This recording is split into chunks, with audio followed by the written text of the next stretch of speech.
Hello friends, तो कैसे आप सब लोग। उम्मीद है सब लोग खैरियत से होंगे, आफियत से होंगे।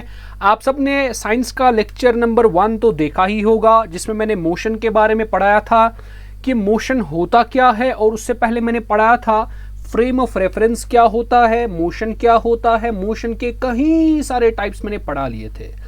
और उसके बाद मैंने ये भी बताया था uniform motion, non uniform motion, यानी uniform speed, non uniform speed, average speed के बारे में मैंने आपको ऑलरेडी बता दिया था। तो अगर आपने अभी तक पहला लेक्चर नहीं देखा है, वो आई बटन में प्रोवाइडेड है, तो और चैनल को भी सब्सक्राइब कर दीजिए, ताकि जो भी मैं नई वीडियोस आपके लिए अपलोड करता हूं उनकी नोटिफिकेशन सबसे पहले आप तक जरूर पहुंचे। तो और जो भी आप JKSSB का पोस्ट जो भी आप प्रिपेयर कर रहे हैं, या कोई भी कॉम्पिटिटिव एग्जाम्स, तो उसमें जो भी साइंस का पोर्शन, जो भी इकोनॉमिक्स का पोर्शन, जो भी मैथमेटिक्स का पोर्शन, स्टैटिस्टिक्स का पोर्शन, वो सारा मैंने कवर कर दिया है। और साइंस भी स्टार्ट कर दिया है, कंप्यूटर भी स्टार्ट कर दिया है, सब कुछ स्टार्ट हो गया है। तो आपको बिल्कुल भी घबराने की ज़रूरत नहीं है, बस चैनल को सब्सक्राइब कर दीजिए और उसके बाद सारा कंटेंट आपको फ्री ऑफ कॉस्ट मिल जाएगा। तो चलिए बात करते हैं, थोड़ा पिछला थोड़ा रिपीट करते हैं, हमने क्या पढ़ाया था पिछली बार वो देख लेते हैं। हमने बोला था कि एक बॉडी तब होती है यूनिफॉर्म मोशन में जब वो इक्वल डिस्टेंसेस को कवर कर लेता है इक्वल इंटरवल्स ऑफ टाइम में, है ना। तो इसका मतलब ये आपको पढ़ाया मैंने। उसके बाद हमने बोला था non uniform motion. Non uniform motion वो वाली मोशन है जिसमें एक बॉडी कवर करती है unequal distances in equal intervals of time, और तब हम बोलते हैं बॉडी जो है वो non uniform motion, non uniform motion में है, और तब उस बॉडी की जो स्पीड होती है उसको बोलते हैं नॉन यूनिफॉर्म स्पीड। और मैंने बोला है जब आपकी बॉडी नॉन यूनिफॉर्म मोशन में होती है, अगर आपको कोई बंदा पूछे कि इस बॉडी की स्पीड क्या होगी, क्योंकि इसकी स्पीड जो वैरी करती है, अब इसको कोई एक वैल्यू बताना है ना, उसको मत डिफरेंट वैल्यूज बताओगे। मिसाल जैसे यहाँ पे मैंने बोला था 10 मीटर पर सेकेंड, 7 मीटर पर सेकेंड, 8 मीटर पर सेकेंड। अब उसको कौन सा वैल्यू बोलोगे। मैंने उस समय बोला था जिस समय आपकी मोशन जो होती है नॉन यूनिफॉर्म होती है, उस वक्त जो स्पीड आप किसी को बोलोगे कि इस वक्त क्या स्पीड है या इस बॉडी की क्या स्पीड है, तो वो आपकी बन जाएगी एवरेज स्पीड। तो चलिए आगे चलते हैं हम अपने नेक्स्ट टर्म के साथ, जो हमारे पास बनती है वेलोसिटी। क्या बनती है, देखिए मैंने बोला था पिछली बार स्पीड बोला था मैंने distance travelled per unit time. अब वेलोसिटी समझ लीजिए, it is displacement of a body, displacement of a body per unit time. तो अंतर क्या है स्पीड और वेलोसिटी में, वही अंतर है जो डिस्टेंस और डिस्प्लेसमेंट में है। स्पीड में डिस्टेंस पर यूनिट टाइम होता है, ठीक है, पर यूनिट टाइम, और वेलोसिटी में डिस्प्लेसमेंट पर यूनिट टाइम होता है। इसका मतलब अगर मैं वेलोसिटी को मैथमेटिकली लिखूं, so velocity comma v will be equal to displacement by time. कितनी डिस्प्लेसमेंट बॉडी कितने टाइम में कवर करता है उसको बोलते हैं वेलोसिटी, सबसे पहला चीज। अब सबसे पहले मैं बताऊंगा, अगर हम पिछले स्पीड की बात करते हैं उसमें कुछ इंपॉर्टेंट पॉइंट्स हम लिखेंगे, इंपॉर्टेंट पॉइंट्स अबाउट स्पीड। सबसे पहला, स्पीड जो है वो स्केलर क्वांटिटी है। स्पीड जो है वो स्केलर क्वांटिटी है। क्यों? क्योंकि वहां पे डिस्टेंस पर यूनिट टाइम, क्योंकि डिस्टेंस भी स्केलर होता है, टाइम भी स्केलर होता है, that means speed is scalar quantity. Number 2, जैसे कि मैंने बोला डिस्टेंस, आपने पहले लेक्चर में देखा होगा, distance can never be positive और नेगेटिव। इसी तरह speed can never be, speed can neither be positive, neither be negative, neither be zero, nor be negative. तो ये दो चीजें हमारे पास स्पीड के बहुत ही इंपॉर्टेंट चीजें हैं जो आपको याद रखने की जरूरत है। तीसरा चीज, स्पीड जो होता है इट इज पाथ डिपेंडेंट। जो जो पॉइंट्स हमें डिस्टेंस में मिल जाती है वही पॉइंट्स हमें किस में मिल जाएगी, हमें यहां पर भी मिल जाएगी, ठीक है। उसके बाद अब आ जाते हैं हम नेक्स्ट जो हमारे पास है, यानी वेक्टर। अब सॉरी वेलोसिटी। तो वेलोसिटी के बारे में मैंने बता दिया, velocity is displacement, how much displacement you are covering in how much amount of time. आप कितनी डिस्प्लेसमेंट कवर करते हो कितने अमाउंट ऑफ टाइम में, वही आपकी वेलोसिटी होती है। तो इसका मतलब यहाँ पे आपको समझना है कि वेलोसिटी जो होती है, जैसे इससे पहले स्पीड क्या थी, वो थी हमारे पास स्केलर क्वांटिटी, लेकिन वेक्टर में डिस्प्लेसमेंट इन्वॉल्व है। तो डिस्प्लेसमेंट आपको पता है वेक्टर है, इसीलिए वेलोसिटी भी वेक्टर क्वांटिटी होगी। और मैंने इससे पहले आपको बोला जो स्पीड है वो कभी भी जीरो या नेगेटिव में नहीं हो सकते, लेकिन वेलोसिटी जो है इट में बी जीरो, पॉजिटिव और नेगेटिव। ठीक है, तो यहां पे आप ऐसा बोल सकते हो। ठीक है, और याद रखना है स्पीड जो होती है वो हमेशा बड़ी या बराबर होती है वेलोसिटी के, मगर ऐसा कभी नहीं हो सकता कि वेलोसिटी स्पीड से बढ़ जाएगी। उसका रीजन क्या है? उसका रीजन ये है कि हमेशा डिस्टेंस जो होता है that is greater than displacement. जब डिस्टेंस बड़ा होता है डिस्प्लेसमेंट से तो सिंपल सी बात है, स्पीड किसके बराबर होता है? डिस्टेंस बाय टाइम, और ये किसके बराबर होता है? Displacement by time. तो डिस्टेंस जब डिस्प्लेसमेंट से बड़ा होता है या बराबर भी हो सकता है, तो इसीलिए वेलोसिटी या स्पीड भी वेलोसिटी से बराबर या इक्वल ज़्यादा या बराबर हो सकता है। अब जैसे मैंने आपको uniform speed, non uniform speed बताया था, एवरेज स्पीड बताया था, इसी तरह यहां पे यूनिफॉर्म वेलोसिटी है। सर जी यूनिफॉर्म वेलोसिटी कब होगा? एक बॉडी तब हम कहेंगे वो उसकी यूनिफॉर्म वेलोसिटी से वो मूव करता है। हम लिखेंगे a body is said to move, a body is said to move with uniform velocity. एक बॉडी को हम तब कहेंगे, जैसे मैंने पिछली बार कहा था, बिल्कुल वही same definition, a body is said to move with uniform velocity if it covers equal displacements. अब डिस्टेंसेस नहीं है, बस यहां पे डिस्प्लेसमेंट लिखना है बस। Equal displacements in equal intervals of time, equal displacements in equal intervals of time. तो ये आपकी क्या बनेगी? यूनिफॉर्म वेलोसिटी बनेगी। तो सेम डेफिनेशन इसमें भी, सेम एग्जांपल इसमें भी लिख सकते हैं। अगर ए पॉइंट से बी पॉइंट तक लेट्स सपोज 1 सेकंड लग रहा है बॉडी को, और बॉडी लेट्स सपोज 10 मीटर की डिस्टेंस कवर कर रहा है, और 10 मीटर की डिस्प्लेसमेंट समझ लीजिए आप। ठीक है, 10 मीटर की डिस्प्लेसमेंट, और बी से सी तक अगेन डिस्प्लेसमेंट जो है वो 10 मीटर की है, और इसको भी 1 सेकंड लग रहा है। तो यहां पे हम कह सकते हैं हमारी वेलोसिटी जो है that is uniform, because 10 metre पर सेकंड यहां पर भी है, 10 मीटर पर सेकंड यहां पर भी है। यहां पर इक्वल इंटरवल्स ऑफ टाइम में यानी 1-1 सेकंड में 10-10 मीटर की डिस्प्लेसमेंट कवर हो रही है। सो इसीलिए हम इसको कहेंगे, ये क्या हमारे पास बनेगा? Uniform velocity. अब दूसरा होता है नॉन यूनिफॉर्म। खुद से बताइए नॉन यूनिफॉर्म वेलोसिटी कौन सी वेलोसिटी होती है? नॉन यूनिफॉर्म वेलोसिटी वो वाली वेलोसिटी हो जाएगी एक बॉडी में, तब हम कहेंगे उसमें नॉन यूनिफॉर्म वेलोसिटी होगी जब वो अनइक्वल डिस्टेंसेस कवर करेगा इन इक्वल इंटरवल्स ऑफ टाइम। देखिए, जब वो अनइक्वल डिस्टेंसेस नहीं, यहां पे डिस्प्लेसमेंट लिखना है। सो क्योंकि ये वेलोसिटी है, unequal displacements in equal intervals of time. और इतना ही नहीं बेटा, ऐसा भी कभी हो सकता है कि वो इक्वल डिस्प्लेसमेंट कवर कर रहा होगा, वो इक्वल डिस्प्लेसमेंट कर रहा होगा इन अनइक्वल इंटरवल ऑफ टाइम, लेकिन टाइम अब इक्वल नहीं होता होगा। ठीक है, जैसे मिसाल एग्जांपल बता लेते हैं। अगर ये ए पॉइंट से बी पॉइंट तक उसको 1 सेकंड लग रहा है और वो 10 किलोमीटर या 10 मीटर डिस्टेंस कवर कर रहा है, लेकिन बी से सी तक इसको 1 सेकंड और लग रहा है लेकिन 8 ही मीटर कवर कर रहा है। उसके बाद सी से लेट्स सपोज डी तक लेट्स सपोज और 1 सेकंड में चल रहा है, ये लेट्स सपोज 7 ही मीटर कवर कर रहा है। अब क्या हो रहा है? ये मतलब डिस्प्लेसमेंट की बात कर रहा हूँ। अब हो क्या रहा है? हो ये रहा है कि हमें हर पॉइंट ऑफ टाइम पे, अगर हम पहले सेकंड पे देखेंगे, आप 10 मीटर कवर करते हो 1 सेकंड में, दूसरे सेकंड पे हम 8 मीटर कवर करते हैं 1 सेकंड में।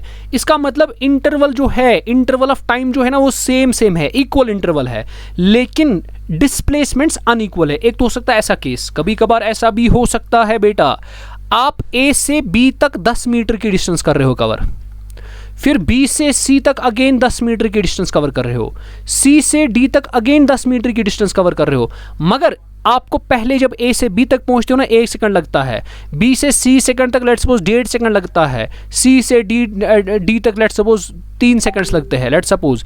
तो यहाँ क्या हो रहा है, डिस्टेंसेस तो इक्वल है, हर एक इंटरवल में डिस्टेंसेस तो सेम है, लेकिन जो टाइम इंटरवल है वो सेम नहीं है। पहले 1 सेकंड है, दूसरे का टाइम इंटरवल 1.5 है, तीसरे का 3 सेकंड है। इस सूरत में भी हम ये कह सकते हैं कि यहाँ पर ये नॉन यूनिफॉर्म वेलोसिटी है। अब एक और चीज़ समझ लो, नॉन यूनिफॉर्म वेलोसिटी की खाली इतनी ही डेफिनेशन नहीं कि unequal displacement in equal interval of time, equal displacement in unequal interval of time, नहीं, इसकी एक और डेफिनेशन भी है। A body is said to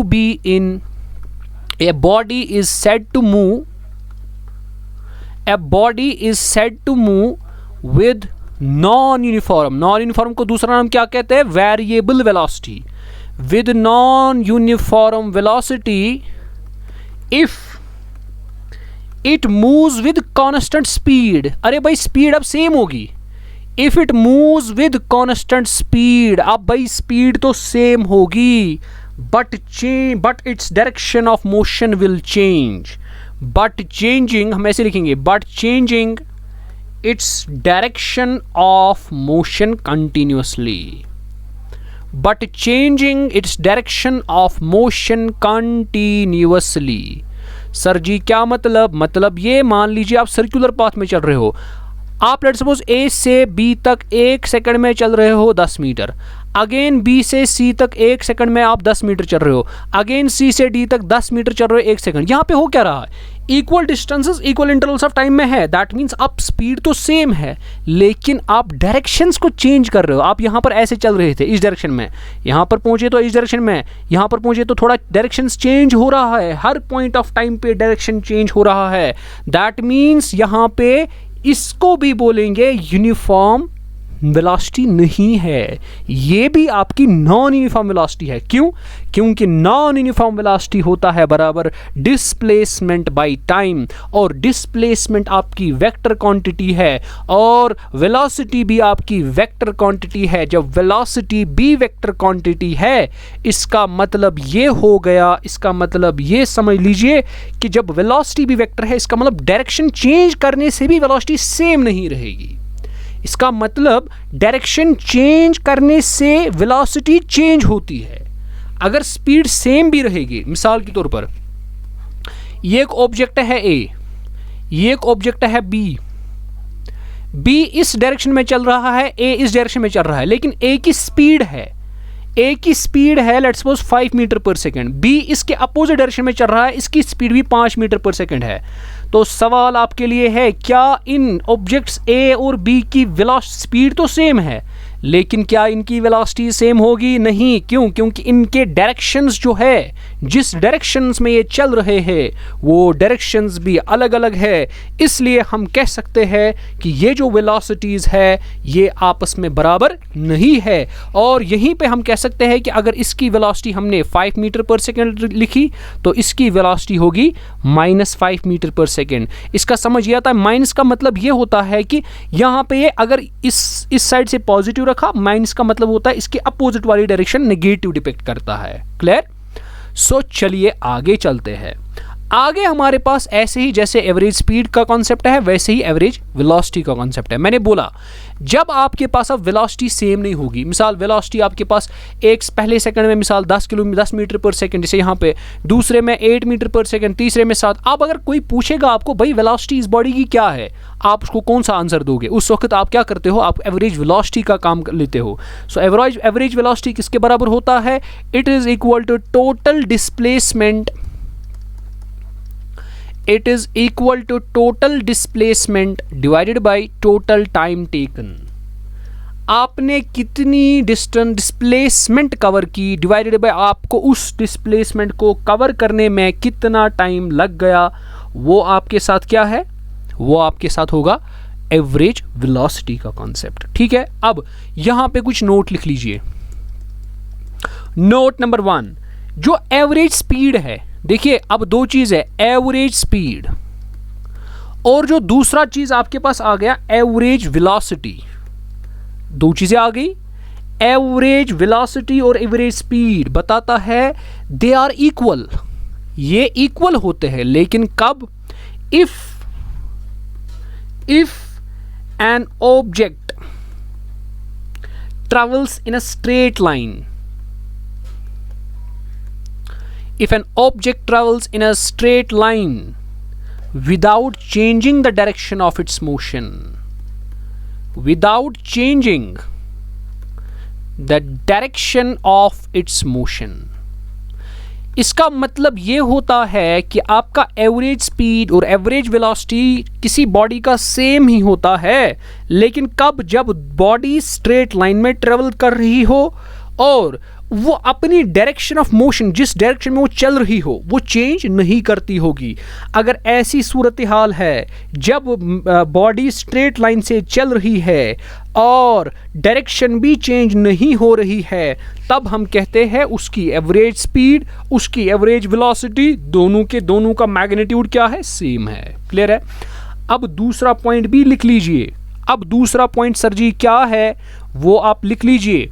दूसरा पॉइंट जो इसमें बनता है, बताता है जो एवरेज स्पीड होता है, it is always greater than it's average velocity. क्या मतलब सर जी, कैसे? अरे भाई क्यों? क्योंकि स्पीड में कौन सी टर्म कवर होती है? स्पीड में आपके पास डिस्टेंस होती है, वेलोसिटी में डिस्प्लेसमेंट होती है। क्योंकि डिस्टेंस और डिस्प्लेसमेंट, डिस्टेंस हमेशा डिस्प्लेसमेंट से या तो बड़ा हो सकती है या तो इक्वल हो सकती है।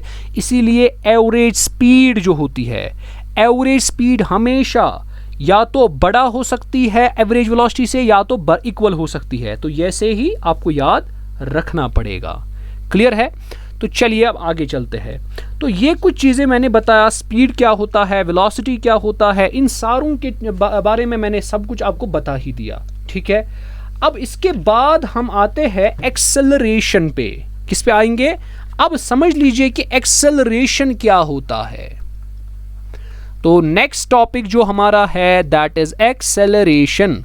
एक्सेलरेशन क्या होता है? Rate of change of, it is defined as a rate of change of velocity. अब देख लीजिए, वेलोसिटी तो हमको समझ आ गई सर जी, वेलोसिटी क्या होता है, कितनी डिस्प्लेसमेंट कितने टाइम में कवर हो जाएगी, उसको बोलेंगे हम वेलोसिटी। लेकिन अब वेलोसिटी अगर चेंज हो रही है, देखिए लेट सपोज यहां से आपका हम बॉडी लेते हैं, लेट सपोज यहां से यहां चल रहा है, ये पहले ए, फिर बी तक पहुंचेगा, फिर सी तक पहुंचेगा, फिर डी तक पहुंचेगा, लेट सपोज फिर ई तक पहुंचेगा, फिर एफ तक। मान लीजिए ये पहले 1 सेकंड में इसकी डिस्टेंस जो कवर हो रही है ए से बी तक, लेट सपोज 10 मीटर, फिर बी से सी तक एक और सेकंड में इसकी डिस्टेंस कवर हो रही है let suppose 8 metre, let suppose C से डी तक अगेन 7 मीटर। ये सारे एक एक सेकंड में कवर हो रही है डिस्टेंसेस। लेकिन डी से ई तक 5 ही मीटर हो रही है और ई से एफ तक 6 ही मीटर हो रही है। अब समझ लेना है, जरा हर किसी सेक्शन की वेलोसिटी निकालिए, हर किसी सेक्शन की वेलोसिटी निकालते हैं, जरा निकालिए बेटा। इसकी वेलोसिटी क्या होगी? वेलोसिटी होगी 10 मीटर पर सेकंड, तो 10 मीटर पर सेकंड।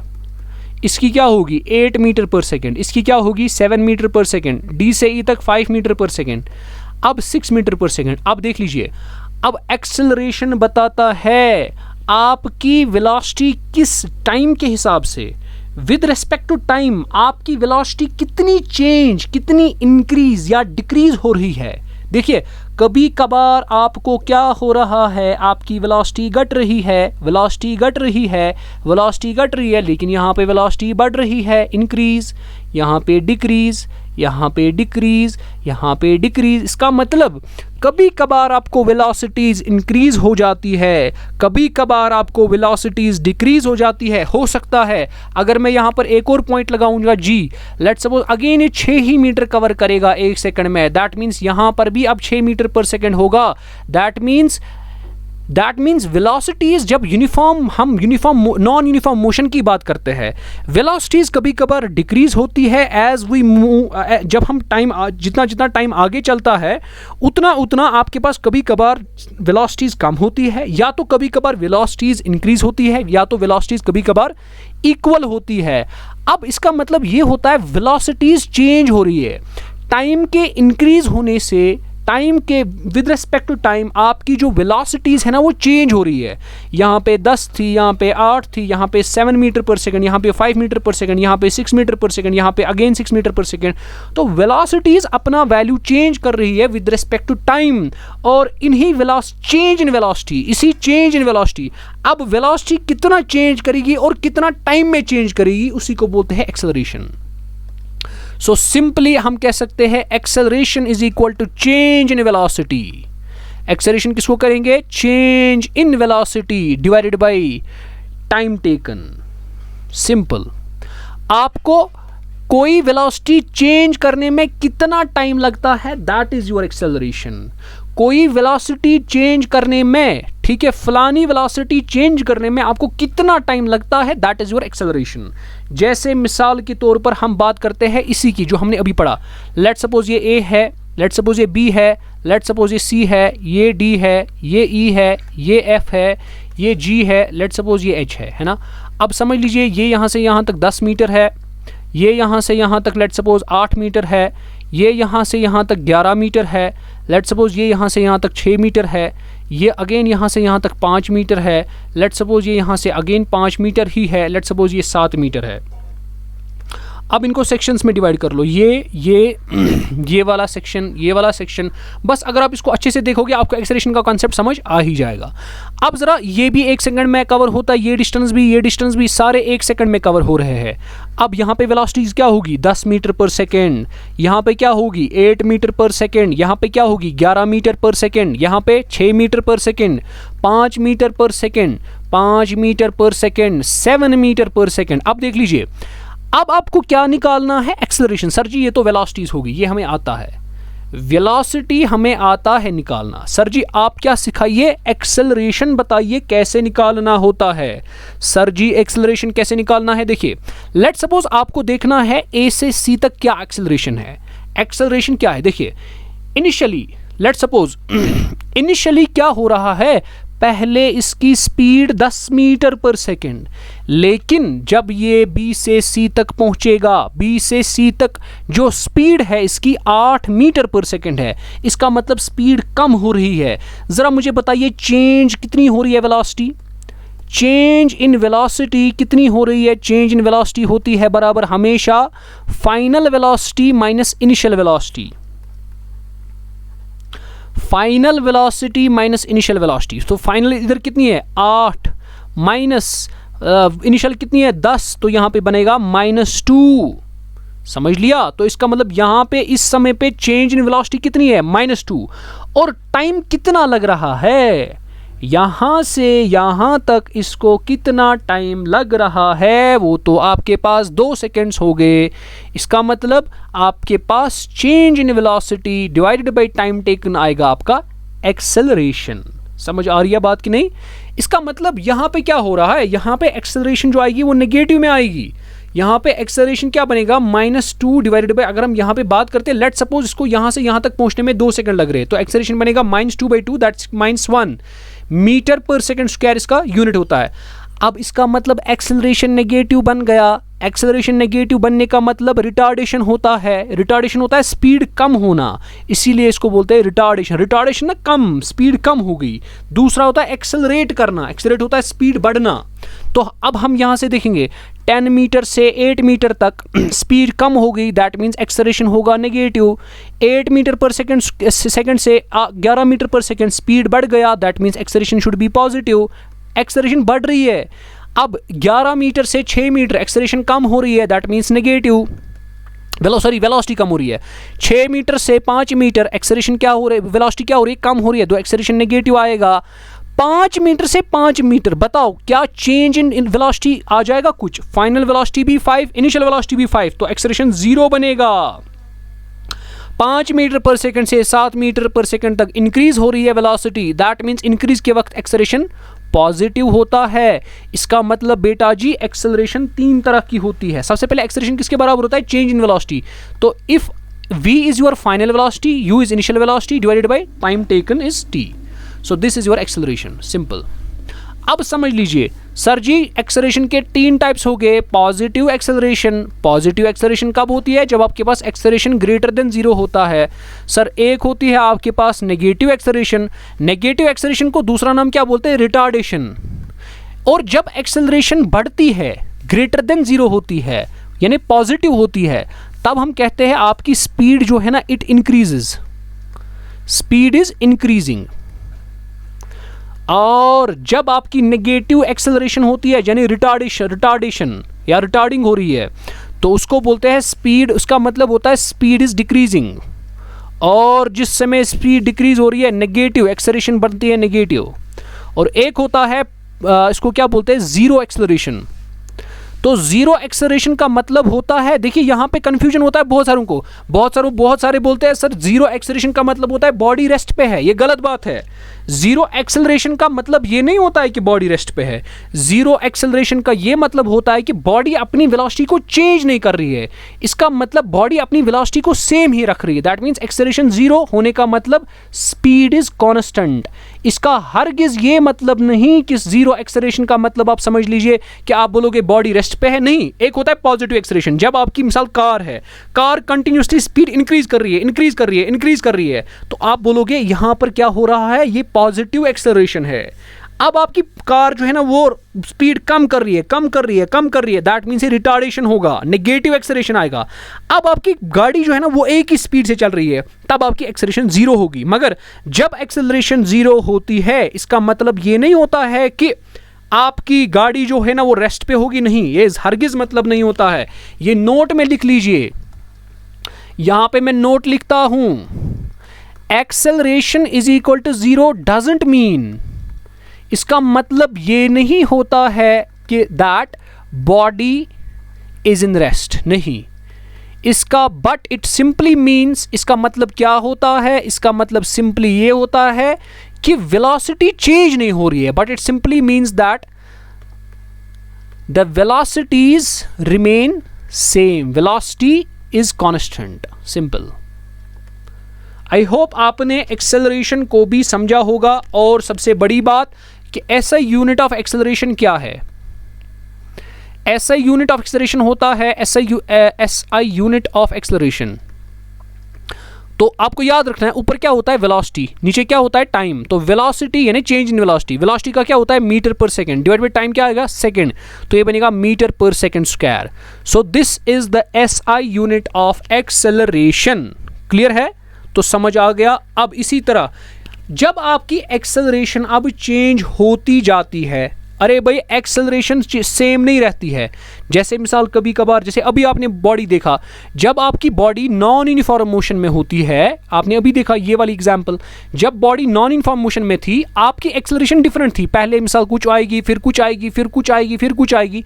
जब आपको एक्सेलरेशन सेम नहीं रहेगी, तब वैसे ही जैसे हम स्पीड में कहते थे एवरेज स्पीड, इसी तरह आता है तब एक टर्म उसको बोलते हैं एवरेज एक्सेलरेशन। क्या कहते हैं? जिस तरह से एवरेज स्पीड, एवरेज वेलोसिटी काम करता है, इसी तरह आपको एवरेज एक्सेलरेशन भी काम कर लेता है। तो वो क्या बोलता है? एवरेज एक्सेलरेशन बोलता है AAV will be equal to, total में कितनी चेंज होगी, शॉर्ट में हमको बीच वाले वैल्यूज मत बताओ, change in velocity divided by time taken. Simple में बीच में क्या हुआ हमें मत बताओ। ये तो अगर ये A है, मिसाल ये B है, बीच में बहुत सारे पॉइंट्स हो गए, बहुत सारे। मिसाल ये बोलता है बताओ A की स्पीड क्या है, लेट्स सपोज A की स्पीड 10 मीटर पर सेकंड है, बताओ B की स्पीड कितनी है, लेट्स सपोज वो 20 मीटर पर सेकंड है, बताओ A से B तक टाइम कितना लगा, लेट्स सपोज 10 सेकंड लगा। तो सीधे ये बताएगा एवरेज एक्सेलरेशन जो होगा वो होगा फाइनल माइनस इनिशियल, 20 माइनस 10 बनेगा 10 डिवाइडेड बाई 10 मीटर पर सेकंड स्क्वायर। तो acceleration, average acceleration will be 1 metre पर सेकंड स्क्वायर। फिर बीच में इन एक एक सेकंड्स में क्या हुआ, एवरेज एक्सेलरेशन उनका अलग अलग से कोई चीज नहीं देखता, एवरेज एक्सेलरेशन पूरा एक साथ देखा जाता है। आई होप आपको ये चीजें समझ आ रही होंगी। अब आते हैं ग्राफ्स पे, बहुत ही इंपॉर्टेंट। सबसे पहला आप देख लो डिस्प्लेसमेंट टाइम ग्राफ, देख लीजिए। सर जी डिस्प्लेसमेंट टाइम ग्राफ दिखा दीजिए। अब देख लीजिए, अब मैंने आपको सारा पढ़ाया। जब बॉडी रेस्ट पे होगी तब वो पोजीशन अपनी चेंज नहीं करेगी। अगर बॉडी मोशन में होगी वो अपनी पोजीशन चेंज करेगी, लेकिन अगर बॉडी यूनिफॉर्म मोशन में होगी वो अपनी position with respect to time equal intervals में इक्वल डिस्टेंसेस कवर करेगा, इक्वली पोजीशन चेंज करेगा। लेकिन अगर बॉडी नॉन यूनिफॉर्म मोशन में होती है वो अपनी पोजीशन को इक्वल इंटरवल्स में इक्वल डिस्टेंसेस कवर नहीं कर लेता है। तो ये सारा मैंने आपको बता दिया। तो चलिए हम सारे केसेस को कवर कर लेते हैं। Distance time graph, case number 1। Case number 1 है आपका, इसको पोजीशन टाइम ग्राफ भी कहा जाता है। इसको दूसरा नाम कहते हैं पोजीशन टाइम ग्राफ भी, चाहे आप वो कहो ये कहो, दोनों का दोनों सेम होता है। केस नंबर 1, जब आपका ऑब्जेक्ट रेस्ट पे है, when body is at rest. बता दीजिए, जब बॉडी रेस्ट पे है बताइए क्या उसकी डिस्प्लेसमेंट चेंज हो जाएगी, क्या उसकी पोजीशन चेंज हो जाएगी? नहीं हो जाएगी। अगर मान लेते हैं ये आपका टाइम है और ये आपकी डिस्प्लेसमेंट है, यानी एक्स मान लीजिए, तो क्या अगर इसकी डिस्प्लेसमेंट यहां पर थी, लेट्स सपोज पोजीशन इसको यहां पर थी, क्या इसकी पोजीशन चेंज हो जाएगी किसी भी टाइम पे? मिसाल 0 सेकंड पे इधर पोजीशन थी, 1 सेकंड पे कितना होगी? इधर ही होगी, 2 सेकंड पे इधर ही होगी। सो इसका मतलब straight line parallel to, so आपका जो ग्राफ होता है ना उस बॉडी का डिस्टेंस टाइम ग्राफ यानी डिस्प्लेसमेंट टाइम ग्राफ को हो, पोजीशन टाइम ग्राफ को हो, अगर आप पोजीशन टाइम ग्राफ उस बॉडी का लेते हो जो रेस्ट पे होता है, that is a parallel line, that is a line that is parallel to time axis. So line parallel to time axis, इसका मतलब ये होता है कि ये पोजीशन जो है एक्स, इसकी position with respect to time change नहीं हो रही है। अब आ जाइए केस नंबर 2। सर जी केस नंबर 2 क्या है? When the object is moving with, when the object is moving with uniform speed या uniform velocity, when the object is moving with uniform speed को हो, और ये भी कहो when the object is moving with zero acceleration. मैंने अभी बोला जब बॉडी की जीरो एक्सेलरेशन होती है ना, जीरो एक्सेलरेशन का मतलब होता है कि वेलोसिटी सेम है, स्पीड सेम है। So when the object is moving with zero acceleration, तो जब आपकी जीरो एक्सेलरेशन होगी इसका मतलब वेलोसिटी अपनी वैल्यू चेंज नहीं करेगा। दैट मीन्स ये शॉर्ट में यूनिफॉर्म का केस है। यूनिफॉर्म स्पीड में क्या होता है? इक्वल डिस्टेंसेस इक्वल इंटरवल्स में कवर होती है। दैट मीन्स अगर यहां से टाइम है, यहां से एक्स होगा, so it will be a straight line passing through origin, ऐसे। So it will be a straight line passing through the origin, ऐसे। क्लियर? तो अगर आप देखोगे, लेट सपोज एनालाइज करते हैं, लेट सपोज अगर ये 1 है, ये 2 है, लेट सपोज अगर ये यहां से लेट सपोज 5 मीटर है, लेट सपोज ये 10 है ना। उसके बाद अगर हम तीसरा भी लेंगे 3 सेकंड के बाद, ये यहां पे 15 होना चाहिए। क्लियर और नॉट? ये क्या होना चाहिए? ये 15 होना चाहिए। सो दैट मीन्स अगर आप हर पॉइंट ऑफ टाइम पे, ये ए पॉइंट है, ये बी पॉइंट है, ये सी पॉइंट है, आप देख लीजिए सब पॉइंट्स पर वेलोसिटी सेम ही आएगी। देखो अगर आप ए पॉइंट पे देखोगे टाइम कितना हो रहा है? 1 सेकंड, कितनी डिस्टेंस कवर करता है? 5, तो 5 मीटर पर सेकंड। आप देख लीजिए ए से बी तक ये एक यूनिट टाइम में कवर करता है। डिस्टेंस कितनी कवर करता है? और 5 मीटर पर सेकंड, तो 5 मीटर पर सेकंड। अगेन बी से सी जाओ, 1 सेकंड में कितना ऊपर जाता है? और 5 मीटर जाता है, दैट मीन्स 5 मीटर पर सेकंड। तो ये आपका बनेगा। देखो क्या वेलोसिटी चेंज हो रही है? नहीं, इसका मतलब एक्सेलरेशन 0 होगी। सिंपल, वेलोसिटीज मत चेंज हो रही है, दैट मीन्स ये सही वाला केस बन गया। उसके बाद हमारा केस नंबर 3। केस नंबर 3 बेटा क्या है? समझ लेना बेटा। अब बोल रहा है जब आपका ऑब्जेक्ट होगा, when an object is moving with uniform acceleration. देखिए अब एक्सेलरेशन भी है, लेकिन अब जीरो एक्सेलरेशन नहीं है, लेकिन एक्सेलरेशन जो है वो यूनिफॉर्म है।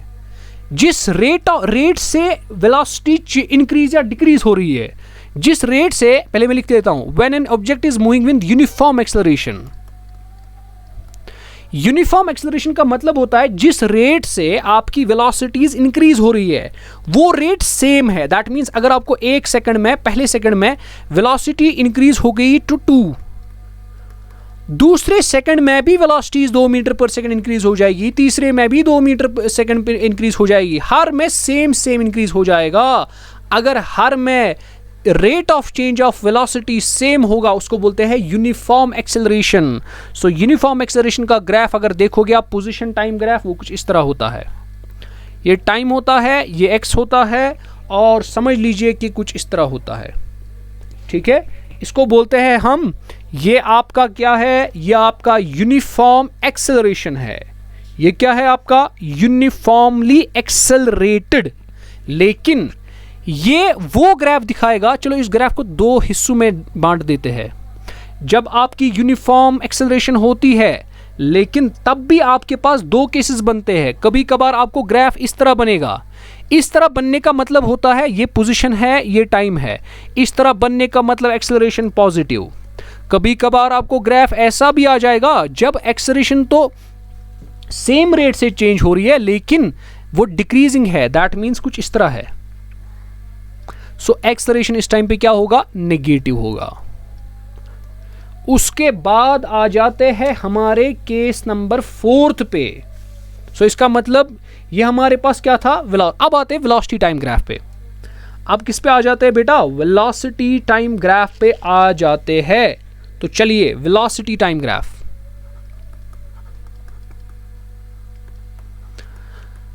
तो वेलोसिटी टाइम ग्राफ में हम वेलोसिटी और टाइम को प्लॉट करते हैं। तो सबसे पहला case velocity of time graph में, केस नंबर 1, जब आपका object, when object is moving with, अगर आपका ऑब्जेक्ट मूव कर रहा है विद कांस्टेंट वेलोसिटी, यानी वेलोसिटी सेम है, या इसको आप ऐसे भी कह सकते हो when object is moving with zero acceleration. क्योंकि एक्सेलरेशन जब से जीरो होगी दैट मींस वेलोसिटी चेंज नहीं हो जाएगी। तो तब आपका ग्राफ कैसे रहेगा, अगर आप वेलोसिटी यहां से डालोगे, टाइम यहां से, जब वेलोसिटी चेंज नहीं हो जाएगी दैट मींस कुछ इस तरह होगा, it will be a parallel line to the time axis. So this will be the case number 1। Case number 2, case number 2 आप कह लीजिए when the object is moving with positive, when the object is moving with positive but constant acceleration, uniform acceleration, यानी जिसमें ऐसा वाला position time graph आता था, ये उसका पोजीशन टाइम ग्राफ है। अभी मैंने पढ़ा ये वाला, जब एक्सेलरेशन पॉजिटिव होती है लेकिन कांस्टेंट होती है। अब अगर इसी का आपको वीटी ग्राफ बनाना है, that means velocity time graph बनाना है, दैट मीन्स वेलोसिटीज हर टाइम इंटरवल में वेलोसिटी जो इंक्रीज हो रही है वो सेम अमाउंट से हो रही है। दैट मीन्स इसका ग्राफ आ जाएगा ये, where this is your initial velocity. So this will be the graph of VT graph of an object which is moving with positive constant acceleration। लेकिन ये तब होता है जब इसमें कुछ इनिशियल वेलोसिटी होगी। अगर कभी कभार इसमें इनिशियल वेलोसिटी ही जीरो होगी, अगर कभी कभार इनिशियल वेलोसिटी ही जीरो होगी, फिर ग्राफ कहां पर आ जाएगा, जीरो पे, ये ओरिजिन पे आ जाएगा। तो चलिए वो भी देख लेते हैं। केस नंबर 3, अगर आपके पास ऑब्जेक्ट जो होगा, when an object is moving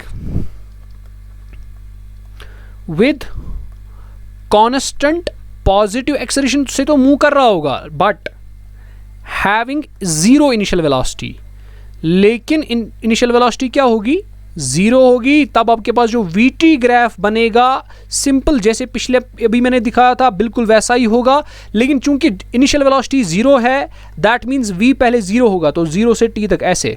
so ये होगा उसका ग्राफ, ठीक है। उसके बाद केस नंबर 4, अब ये मैंने बताया पॉजिटिव एक्सेलरेशन हो सकता है, नेगेटिव एक्सेलरेशन भी हो सकता है। तो बताता है when the object is moving, when the object is moving with negative acceleration, क्या है, नेगेटिव एक्सेलरेशन है, ठीक है, having positive initial velocity. Initial velocity क्या है, पॉजिटिव है, इनिशियल वेलोसिटी नेगेटिव नहीं है। फिर इसका मतलब क्या होगा, जब ये नेगेटिव एक्सेलरेशन में है, दैट मींस जो हमारी वेलोसिटीज है ना वो डिक्रीज हो रही है। अगर इनिशियल वेलोसिटी यहां पे है, this is the you initial velocity, initial velocity ये है, तो इसका मतलब धीरे धीरे जितना जितना टाइम हो जाएगा वो कम कम हो जाएगी वेलोसिटी, दैट मींस कुछ इस तरह आ जाएगा। सो ये आपका ग्राफ बनेगा किसमें, ये बनेगा आपका जब आपकी नेगेटिव एक्सेलरेशन होगी। उसके बाद एक और चीज है, केस नंबर 5, जब आपका ऑब्जेक्ट मूव कर रहा है with increasing acceleration, with increasing, अब कांस्टेंट एक्सेलरेशन नहीं है लेकिन यूनिफॉर्म, नॉन यूनिफॉर्म है, लेकिन जो इंक्रीज हो रहा है, अच्छा, but having zero initial velocity, having zero initial velocity. अब वेलोसिटीज हर इंटरवल में चेंज हो रहा है, लेकिन वो इक्वल अमाउंट से चेंज नहीं हो रहा है, डिफरेंट डिफरेंट अमाउंट्स में चेंज हो रहा है, तो उस वक्त ग्राफ कुछ इस तरह आ जाएगा, ठीक है। तो ये वीटी ग्राफ है। अब लास्ट वाला, अब देख लीजिए ये वाला केस क्या था, ये वाला केस हमने पढ़ा था जब आपका ऑब्जेक्ट जो होगा वो मूव करेगा विद इंक्रीजिंग एक्सेलरेशन, लेकिन अब अगर आपका ऑब्जेक्ट मूव करेगा विद डिक्रीजिंग एक्सेलरेशन तो तब क्या होगा, देख लीजिए। तो case number 6, when an object is moving with negative acceleration, अब जो हमारे पास वेलोसिटीज है वो डिक्रीज हो रही है, और जो डिक्रीज होने की रेट है वो कांस्टेंट नहीं है, विद नेगेटिव एक्सेलरेशन, तो तब आपके पास वीटी ग्राफ ऐसा बनेगा कुछ। सो वीटी ग्राफ आपका कुछ इस तरह बनेगा। So this is the when an object is moving with, आप समझ लीजिए इसको डिक्रीजिंग, आप समझ लीजिए डिक्रीजिंग एक्सेलरेशन, जब एक्सेलरेशन कम हो रही है। सो ये v है, ये t है, देखिए क्या हो रहा है काम, धीरे धीरे धीरे धीरे ये क्या हो जाएगा, फिर फॉल हो जाएगी इसकी वेलोसिटीज। क्लियर। तो ये आपके पास ग्राफ्स है। अब समझ लीजिए कुछ इक्वेशंस ऑफ मोशन भी होते हैं, वो भी समझ लीजिए। एक्चुअली आपको याद रखना है इक्वेशंस ऑफ मोशन, हमारे पास 3 इक्वेशंस होती है जो हमारी मोशन जो है वो ओबे करती है। That means first is v is equal to u plus a t, where this v is your final velocity, u is your initial velocity, a is your acceleration और t is your time. Next is s is equal to ut plus half of at square. Again, u is initial velocity, a is acceleration, t is time and s is displacement. s क्या है आपकी, displacement है. So where s is displacement. और last वाली equation of motion उसको हम कहते हैं v square minus u square is equal to 2as. तो ये 3 चीजें आपको याद होनी चाहिए, तब जाके आपसे क्वेश्चंस कुछ ना कुछ बन सकते हैं। तो आई होप आपने यहां तक समझ लिया होगा कि मैं क्या बताना चाहता हूं। अब एक इंपॉर्टेंट चीज समझ लीजिए और उसके बाद हम लेक्चर को स्टॉप कर लेते हैं और हम इंशाल्लाह अगले क्लास में आ जाएंगे और लॉज ऑफ मोशन पढ़ा लेंगे। तो आपके सिलेबस में है मास और वेट, बता दीजिए। सबसे पहले मैं मास बताऊंगा। मास क्या होता है, देखिए सबसे पहले आप समझ लीजिए मास जो होता है ये आप समझ लीजिए ये एक ऐसी क्वांटिटी है जो इनर्शिया बॉडी को मेजर कर लेता है। अब हो सकता है आपको ये समझ नहीं आए, अब मैं बताऊंगा। सबसे पहले आपको समझ लेना है ये जो मास होता है ना ये फंडामेंटल क्वांटिटी है। दिस मास जो आपने सुना है ना मास और वेट, आज आपको समझ आएगा मास और वेट में क्या डिफरेंस है। तो this is the fundamental quantities in physics, बहुत ही फंडामेंटल है। उसके बाद और दूसरा चीज की ये है, it is the most basic property of matter. It is the most basic property of matter. Matter की सबसे बेसिक प्रॉपर्टी होती है। अब मास होता क्या है, देखिए मास की डेफिनेशन क्या है। मास की डेफिनेशन है it is the measure of amount of matter in A body. एक बॉडी में कितना अमाउंट ऑफ मैटर मौजूद है, अगर हम उसको मेजर करेंगे उसको मास बोलते हैं। और इसका जो एसआई यूनिट होता है, इसका मास का एसआई यूनिट होता है केजी, किलोग्राम। अब सर मास क्या होता है? अगर हमारे पास ये बॉडी है, इस बॉडी में टोटल कितना क्वांटिटी ऑफ मैटर मौजूद है, अब जितना भी क्वांटिटी इसमें मौजूद होगा वो क्या होगा? वो इसका मास बनेगा। और मास के कुछ फीचर्स होते हैं, जैसे नंबर 1, मास जो होता है, mass of a body, it does not change at any time. Mass of a body does not change, ये चेंज नहीं होता है किसी भी टाइम पे, ठीक है, ये कभी भी चेंज नहीं होता है मास। हाँ, कभी एक सिचुएशन है जब आप न्यूक्लियर रिएक्शन करते हो, उस वक्त पे थोड़ा वो छोड़ लीजिए, लेकिन मैं कहता हूं मास कभी चेंज नहीं होता है। अब देख लीजिए वेट कुछ डिफरेंट चीज है। वेट असल में होता है हर बॉडी को, जो अर्थ होती है, मान लीजिए अर्थ है, इस बॉडी को ये अर्थ अपनी ओर खींचता है, उसको बोलते हैं ग्रेविटेशनल पुल। अब ये अर्थ, ये इस बॉडी पर कितना फोर्स लगाएगा ताकि इस बॉडी को इस तरह, इस डायरेक्शन में खींचे, वो जो फोर्स होगा ना वो वेट बनेगा। तो दैट मीन्स ये जो वेट है ना, it is a force actually. So it is a force of gravity. Weight is actually the force that is acted by the earth, that is acted upon by the gravity. ठीक है, okay, the force which is exerted by the gravity of the earth on the object, that is called the weight. एक अर्थ में gravity होती है, वो gravity जो है वो इस ऑब्जेक्ट, मान लीजिए ऑब्जेक्ट है, इस ऑब्जेक्ट पर कितना फोर्स लगाती है उसको बोलते हैं weight. So it is the force of gravity acting on a body. एक बॉडी पर कितना फोर्स मिलता है, अब समझ लीजिए, जितना जितना जितना जितना जितना जितना आप ऊपर जाओगे ना अर्थ से, मिसाल ये अर्थ है, याद रखना जितना जितना जितना जितना जितना जितना जितना जितना आप ऊपर जाओगे उतना आपका वेट कम हो जाएगा। क्यों हो जाएगा कम? क्योंकि उतना आप अर्थ से दूर हो जाओगे, और जितना अर्थ से आप दूर हो जाओगे दैट मीन्स जो फोर्स ऑफ ग्रेविटी है वो कम हो जाता है। और जितना जितना फोर्स ऑफ ग्रेविटी, यही वजह है जितना आप ऊपर जाते हो ना, फिर ऊपर जाके एक पॉइंट ऐसा भी आता है जहां पर फोर्स ऑफ ग्रेविटी नेग्लिजिबल होता है, ऊपर जाते हो, स्पेस में जाते हो, और इसीलिए वहां पर इंसान फॉल नहीं हो जाता है, नीचे की तरफ गिरता नहीं है। क्यों नहीं गिरता है? बिकॉज जब ऊपर चला जाता है ग्रेविटी कमजोर हो जाती है, और जब ग्रेविटी कमजोर हो जाती है उस टाइम पे फिर ग्रेविटी कुछ असर नहीं दिखाती है। ठीक है, तो इसका मतलब ये हो गया, वेट जो होता है, वेट चेंज होता है। अगर इंसान अब मिसाल ऊपर जाएगा दैट मीन्स उसका वेट कम हो जाएगा जितना। अब ये नहीं है कि अब एक मिसाल आप एक स्टोरी की बिल्डिंग में ऊपर चले जाओगे तो उसकी वजह से वेट कम हो जाएगा, नहीं, जो वेट उधर कम तो होता है लेकिन वो मतलब ऑब्जर्वेबल नहीं होता है। लेकिन अब अगर आप किलोमीटर्स में 10,000 किलोमीटर्स 50,000 किलोमीटर्स को ऊपर चलोगे, आपका वेट कंटिन्यूसली कम हो जाएगा। इसका मतलब जब आप अर्थ के ऊपर जाते हो आपका वेट कम हो जाएगा।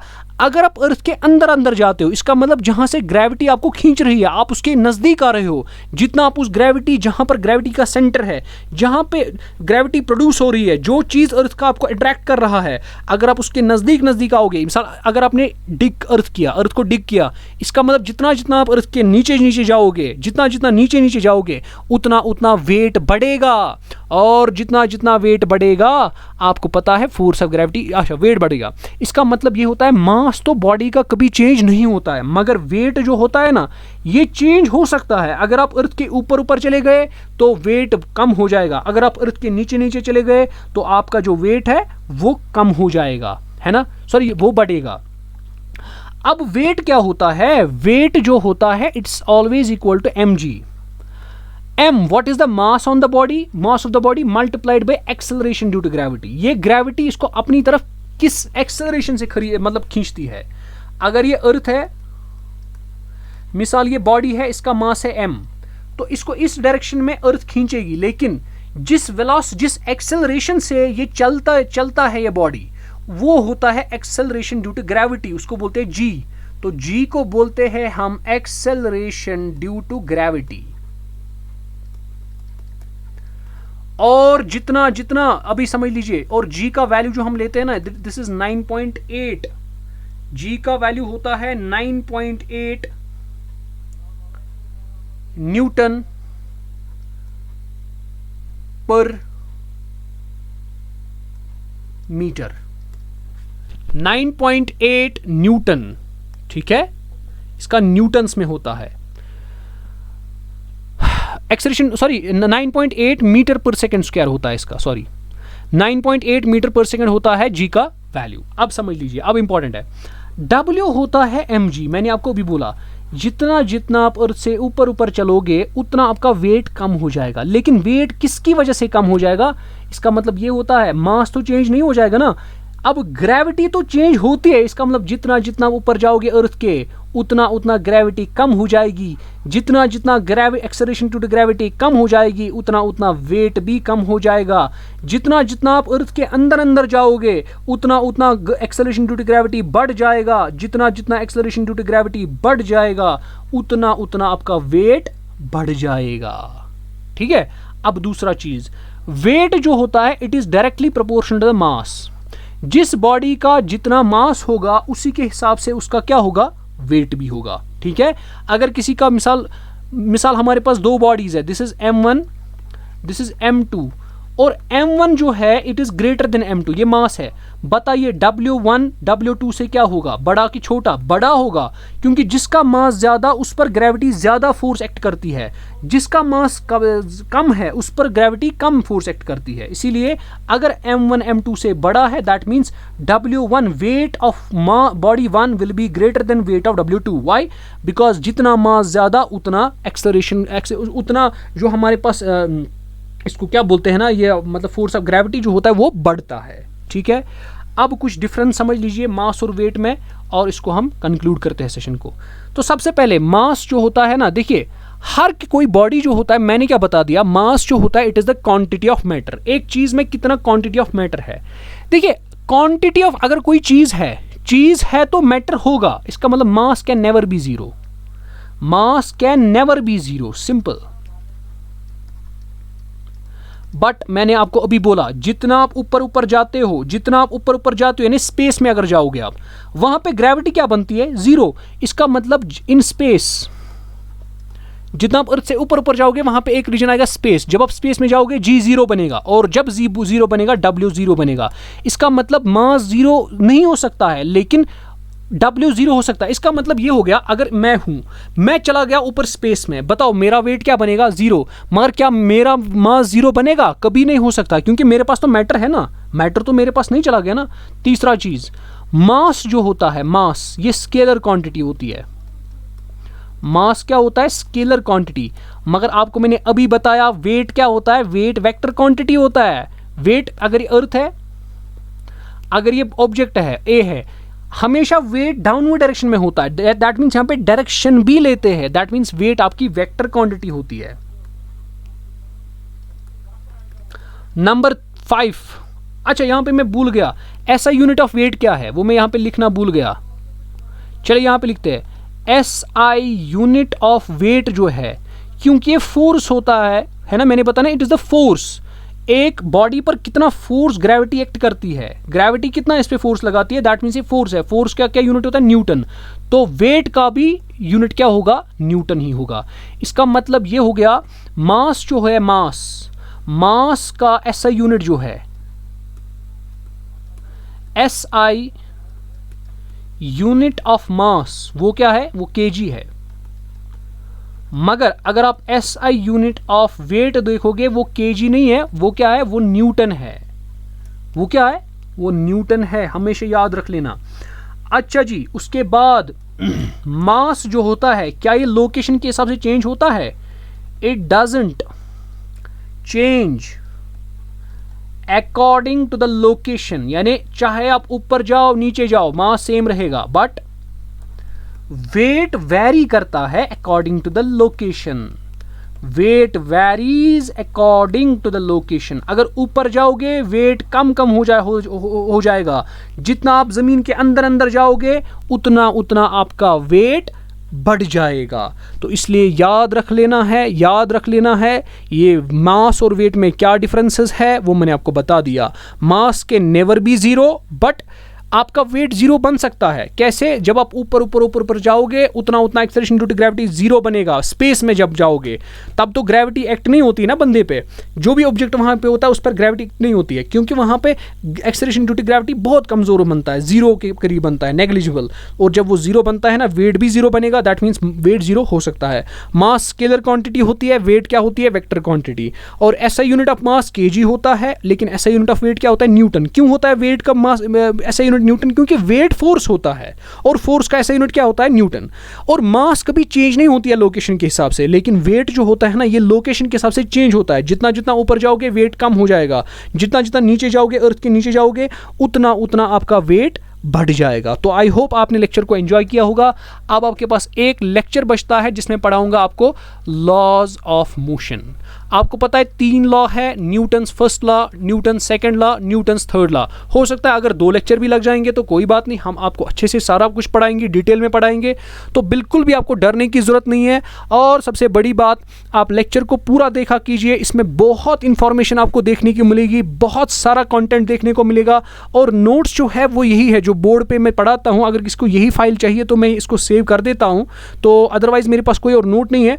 लेकिन आप इसको अगर आप नोट्स खुद से बनाना चाहोगे तो आप बना सकते हो। और लेक्चर्स को अगर आपको पसंद आ गया, आप शेयर करना ना भूले, लाइक करना ना भूले। और सबसे बड़ी बात, अगर आपने अभी तक चैनल को सब्सक्राइब नहीं किया, आप सब्सक्राइब कर दीजिए। और आप सारा जो भी मैं मटेरियल अपलोड कर रहा हूँ वो आपको फ्री ऑफ कॉस्ट मिल रहा है। और अपने फ्रेंड्स को भी सजेस्ट कीजिए और चैनल को शेयर कीजिए, वीडियोस को शेयर कीजिए। ओके, हम मिलते हैं अगले वीडियो में, अगले क्लास में इंशाल्लाह, अगले टॉपिक के साथ जिसमें हम लॉज ऑफ मोशन डिस्कस करने वाले हैं। तब तक के लिए खुदा हाफिज, अस्सलाम वालेकुम।